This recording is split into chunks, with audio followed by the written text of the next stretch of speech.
Hi everyone, welcome back to Allie B Creative Studio. My name is Allison and this is part 5 of the Simply Squares quilt pattern tutorial. If you haven't already, please hit subscribe below, hit that little bell button so you know when I post a new video, and make sure that you like my video. Now we are on to getting ready to start piecing the quilt top together. I will say that you do need to go ahead and purchase the pattern. There's a link in the description box down below. When I closed out the last video, I had recommended going through putting all your 4 patches together with a 9.5 inch square. So lining them up. It doesn't matter which way you piece, left to right, right to left. It doesn't really matter, but we're gonna go ahead and get these pieced and then we can start building the quilt top. As you can see, I'll have my right stack of blocks on my extension table. And again, I run my fabric on the outside, not on the inside, when I am piecing. And then I'll have my 4 patches over here to the left. So again, as we piece the 4 patches together, this is pretty easy. You're just going to take your 4 patch. You're going to line up one of your 9.5 inch blocks. Make sure that you are lining up right sides together. Press your foot down. I like to keep my needle in the down position as I sew, especially when I'm chain piecing. And I'll run through a couple pieces and then I'll meet you back here ironing. But I'm just going to start, a couple pieces here. And again, your pattern is going to tell you how many pairs you need to make. So that's why it's important to grab that pattern, especially if you're doing this as a sew along.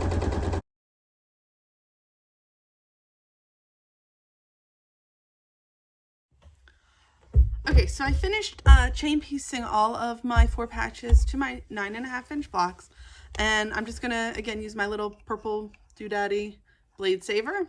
And just, cut those threads again. So I've now cut all the strings between my pairs of blocks here. So again, you're going to have a 4 patch and a 9.5 inch square. Again, you're going to press to the dark side. So I will get these pressed and then I'll meet you back over at where I lay out and show you how I think about laying out for quilt tops. Okay, so here I am back at my design space. It's also my cutting space. It's multi-purpose in my sewing area. I have pieced together all of the 4 patches and the 9 inch blocks. Your pattern is going to tell you how many sets you need across per row. So again, if you haven't already, make sure that you grab the pattern from the link in the description box. But as I go through this, I'm going to show you sort of how I lay out my rows, because again, I don't like fabric touching the same fabric. For instance, I would not want to put these 2 pieces of fabric next to each other, or these 2 sets next to each other, because the fabric is the same for these 2 blocks. Again, so I'm just gonna, go through, show you guys how I'm gonna piece, a couple rows. So again, my cutting area, my cutting surface is also where I lay out. So I am going to, look at my pattern and just see if I like things the way that they are, laying them out. And usually I lay out at least 2 rows at a time. I try to do up to 3. And you're not going to be able to see the whole thing here. Let me scooch you back a little bit. So for instance, I've got, blue here, blue here. Well, here's another blue. So I don't really want 3 blue 9 inch blocks in a row. So I'm going to need to change that up a little bit.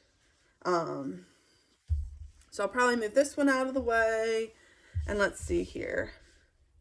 So this one looks good. I don't have this fabric lining up with that one. Let's see. And I'll probably want to do, maybe what I'll do is I'll put this sort of big focus print right there in the center. So I'm going to have that, that, and that. And that, looks really good to me. Again, I don't have this big floral print, doesn't line up here. This sort of blue checky print doesn't match any of these. The only thing that really kind of gets to me is that these 4 patches are the same. So I'm going to pull this one out and I'm going to find something else. Maybe we'll try this one.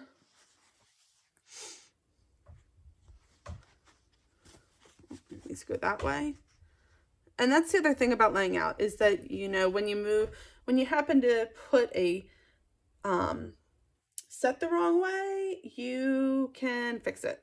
And you can sit there and look at it. A lot of times I'll send pictures to friends just to make sure that what I'm seeing is what they're seeing, and I haven't kind of messed anything up. So again, you know, I try to work 2 to 3 rows at a time. I'm going to move these extras out of the way.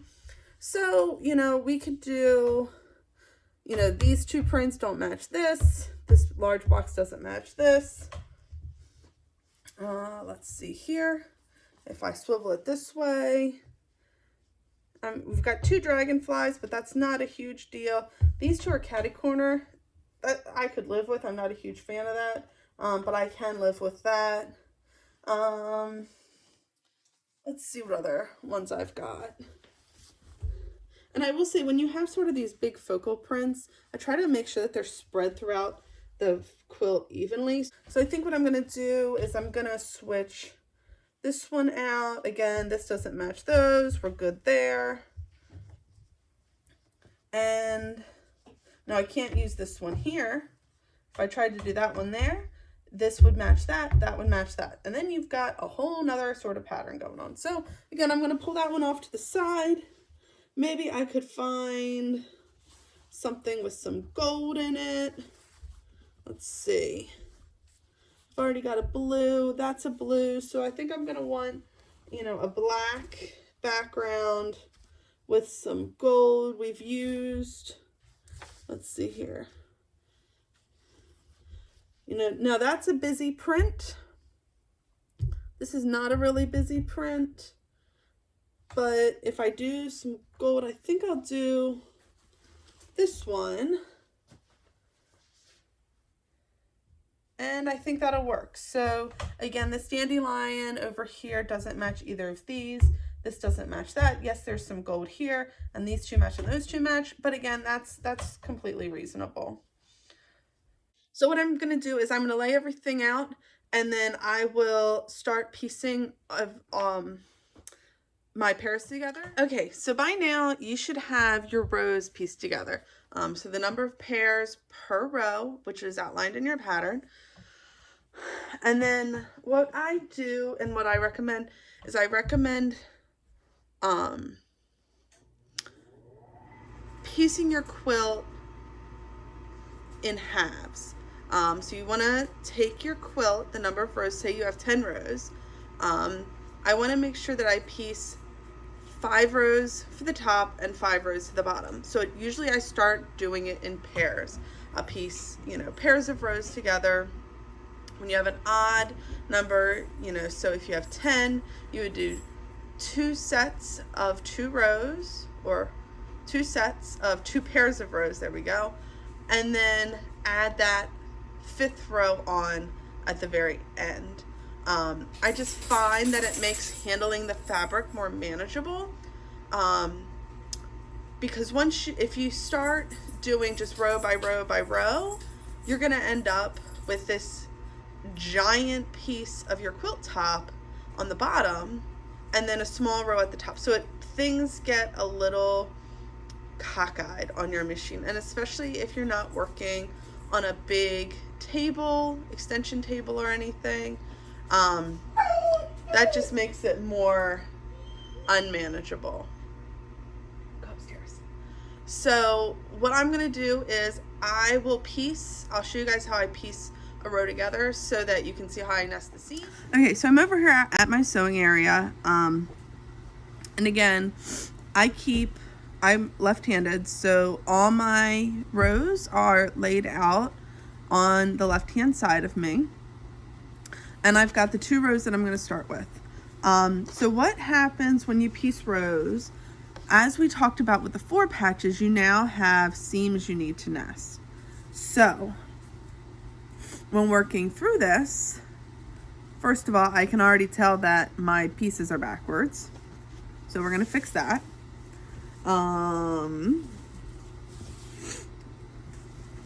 There we go. Got that fixed.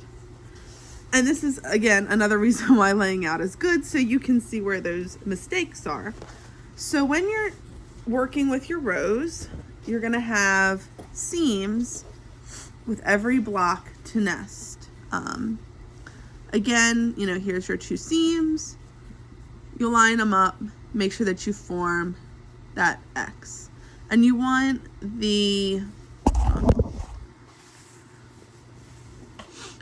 these seams to go opposite directions, sort of like what they're doing now. Obviously they need to be closer, but this is the idea. That way you've got seams that nest and your bulk is reduced. So I'm gonna go ahead, and usually what I do is I nest my first seam, line the edge up, and get my piece at least started under in the machine. Now, since I am piecing rows, I will back stitch because these row seams will not be captured until I bind the quilt. But in between binding, I have to baste the quilt, I have to quilt the quilt, I have to cut the extra fabric. So there's a lot of steps and a lot of opportunities for some of these seams to come out or loosen up. So I will back stitch at the beginning and end of these seams. So again, I've got my first set of seams lined up down here, and I've got it lined up there. So I'm going to go ahead and start, back stitch a couple stitches. And again, since I have a pretty big extension table, if you don't have a big extension table, that's fine. But when this seam gets up on the extension table, so it's down here right now, and it's not, you know, kind of bunched up below, I'll stop my machine, take the time, line those seams up again, and then I will work to sew up and to secure that seam before I rearrange my next round of fabric. So again, I will sort of rearrange everything. And again, you know, there's no race, there's nothing that's, you know, making you get this done sooner rather than later. So take your time, get it done right the first time so you don't have to rip those seams. So again, we're just gonna start.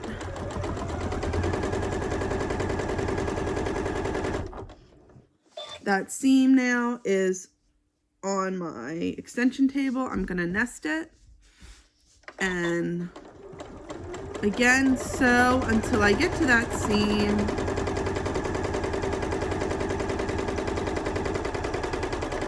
And secure it. And the reason I do that is that way I'm keeping that nested seam nice and I'm not having fabric shift. So again, just, you know, moving forward,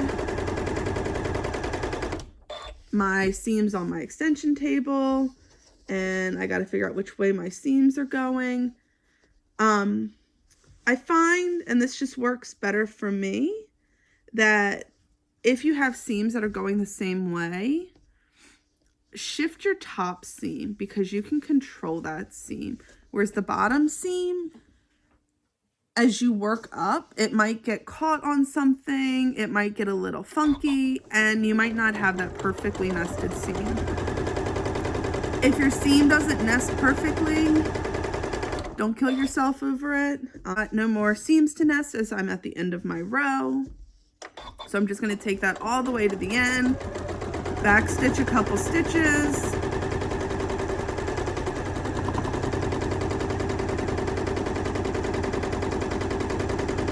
so I back stitch. Okay, so I've started piecing my rows together by pairs, so I'm going to go ahead and finish that. All right, so if everything went as planned, you should now have your quilt top done. So give yourself a round of applause, pat on the back. This is amazing. You did an amazing job. And you can say that you have now made a quilt top. So again, I did the throw size. It's, it's a small throw. It's not a big throw. So, but will be great to wrap up in. And I'm really excited to move on to the next step. So the next step in quilting will be covered in over another set of videos. We talk about basting, we talk about binding, we talk about quilting. So this is when people tend to really get frustrated. You can't quilt in a straight line. Binding is difficult. But again, it's about taking time and, really enjoying it and finding the joy in that you're creating something. So again, congratulations. You've made a quilt top. If you haven't already, make sure you hit subscribe, turn on those notifications, hit the like button, give me a thumbs up, and make sure that you run over to my Etsy shop, grab the pattern so that if you've just been watching this for a tutorial, you can now make the quilt top for yourself. Again, this is the Simple Squares, quilt pattern, and I'm Allison with Allie B Creative Studio.